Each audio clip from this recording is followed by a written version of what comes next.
বন্ধু-বান্ধৱীসকল, জনপ্ৰিয় অভিনেতা কিশোৰ দাস হয়তো সকলোৱে গম পাইছিল। কিশোৰ দাস কেঞ্চাৰ অৰ্থাৎ কৰ্কট ৰোগত আক্ৰান্ত হৈ আছিল।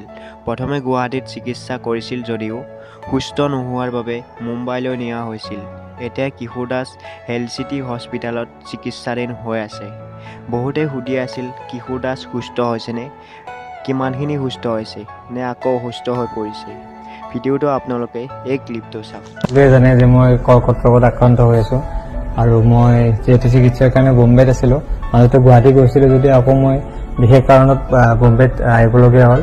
গতিকে মই বোম্বেতে এতিয়া উপস্থিত আছোঁ আৰু ইয়াতে ট্ৰিটমেণ্ট চলি আছে।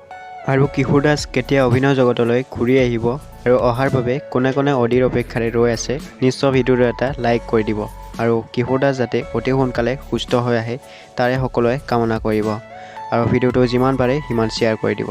ধন্যবাদ।